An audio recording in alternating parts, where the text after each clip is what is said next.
Every driver who ever sat in one of his cars understood one thing. This machine was built by someone who had already lost everything and decided that was exactly the right starting point. Enzo Ferrari was born with grief. He turned it into the most beautiful machines in history. 5 levels, 5 chapters of a man who made the world move faster. If you have ever wanted something so badly it hurt, this story is for you.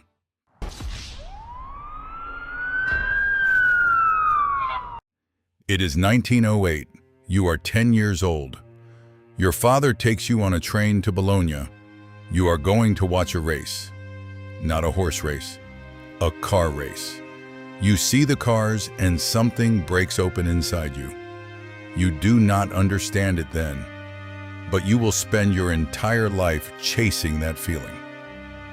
In 1914, the war comes. Your brother Alfredo volunteers first. He dies in 1916 at the front. Your father dies the same year from pneumonia in the freezing cold. You are 18 years old. Your family is gone. You have nothing.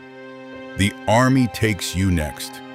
You spend 2 years in the mountains with mules and cold. In 1918, it ends. You come home to a city you barely recognize. You travel to Turin.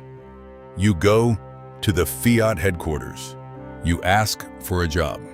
They tell you no. You sit down on a bench in Turin and you cry. But you notice something while you sit there.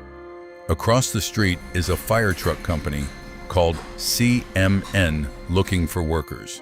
You get the job. You start as a test driver. They put you in a racing car shortly after. And you realize immediately, this is why your father took you to Bologna. This is what the cars are for. In 1920, Alfa Romeo notices you. They offer you a position as a driver on the official Alfa team. You accept without hesitation. You are 22 years old. You have nothing except speed and grief and desire. Would you have been able to get up from that bench in Turin and try again?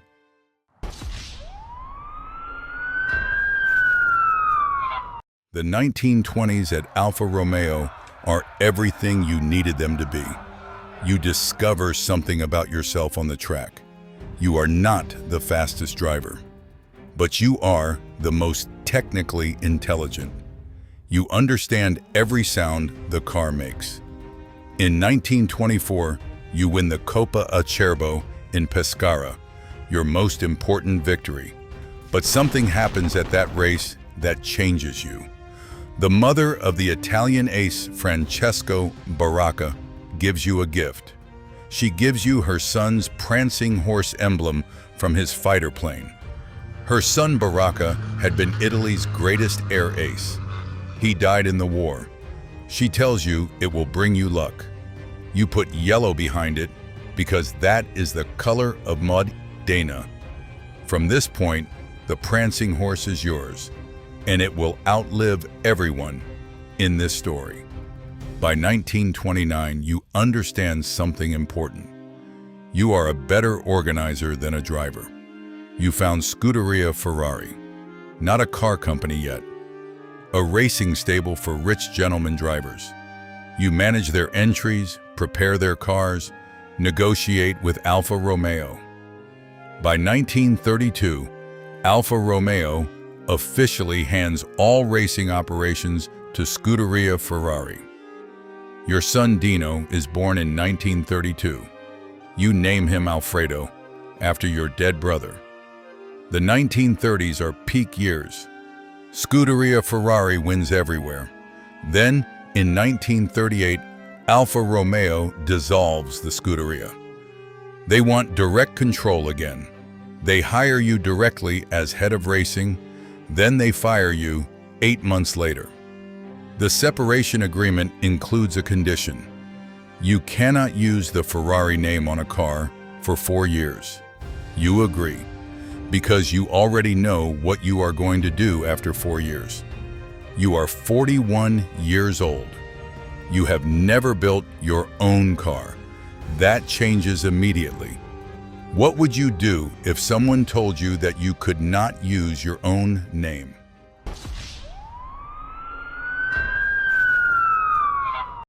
You found Auto Avio Costruzioni. Because you cannot say Ferrari yet, you do not. In 1940, you build your first car, the AAC 815. It races in the Mille Miglia. Then the war takes everything again. The Allies bomb your factory in Modena twice. You move what is left 12 miles south, to a small town called Maranello. You will never leave Maranello.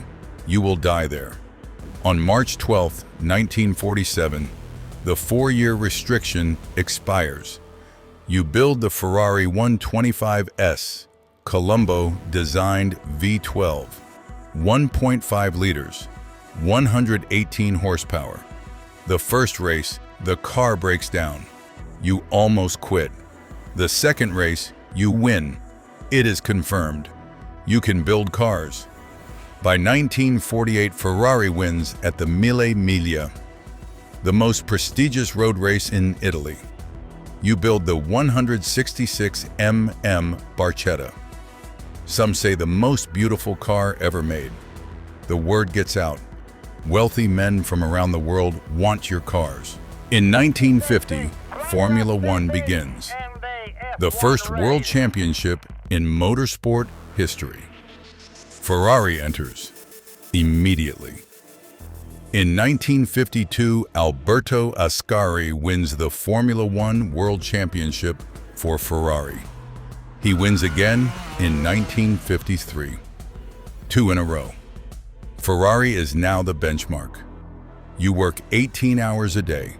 You do not go to the races. You have a superstition about racetracks. You believe your presence brings bad luck. The truth is something else. Every win brings joy.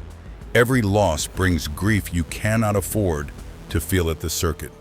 You have already lost too many people. You cannot watch another one die.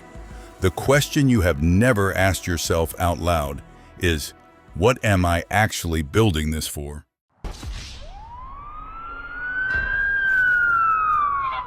The mid-1950s, Ferrari is everywhere. Road cars, racing cars, the most coveted machines on earth. Juan Manuel Fangio, the greatest driver of the era. He comes to Ferrari in 1956. Fangio wins the 1956 World Championship with Ferrari. But even in victory, something goes wrong. Fangio wins the title in his teammate's car after his own breaks down. He is not happy about it. Then 1957, the worst year. The Mille Miglia, 1,000 miles of open Italian roads. This year, it kills someone it should not have. Alfonso de Portago's Ferrari blows a tire at high speed. His car flies into the crowd. 11 people die. 9 of them are children. You are charged with manslaughter. You will eventually be acquitted.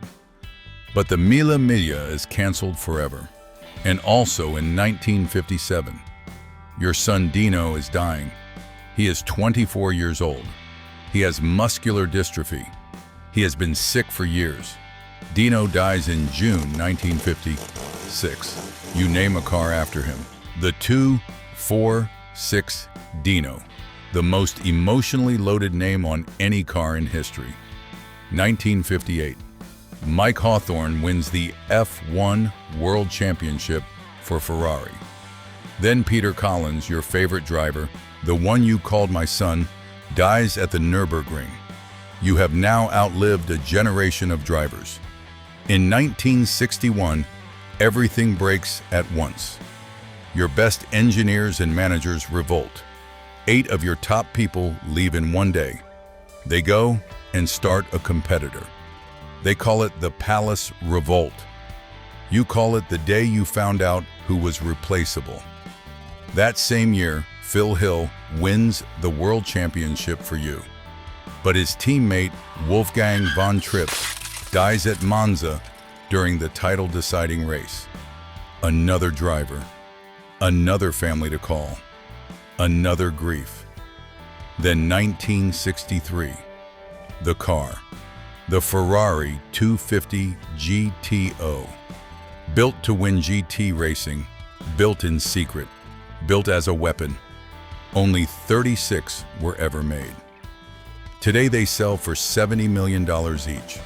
Also, in 1963, a tractor farmer comes to see you. He tells you your clutch is broken. You tell him to go back to his tractors. He builds Lamborghini 12 kilometers from your factory. You see the Miura in 1966. You call it a spectacular piece of machinery. You do not mention the farmer. You do not mention the farmer because you know something the rest of the world does not. His cars would not exist without you. Every Lamborghini is your fault, and that is fine.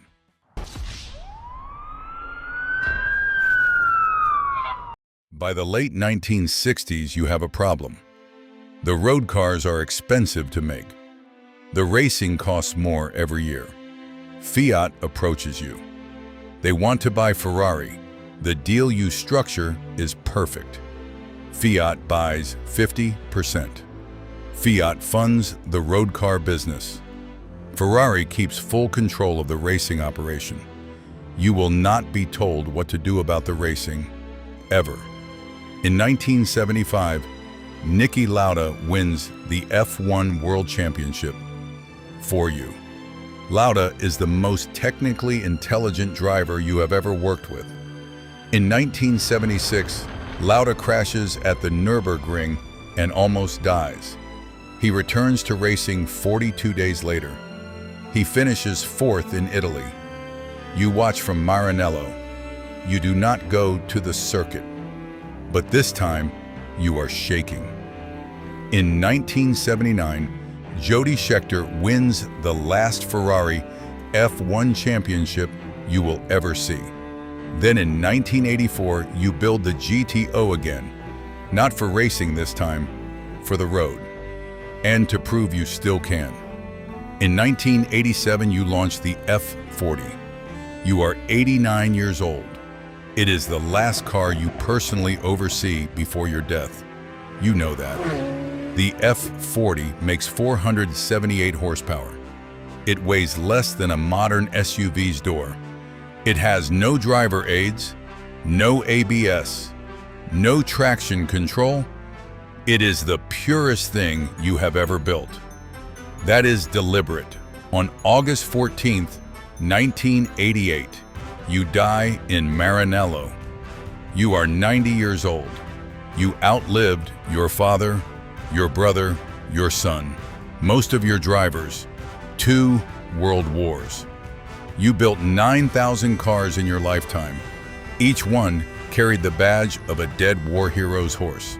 The AF40 was still in production when you died. You left the world at full speed. What Enzo Ferrari actually built was a philosophy.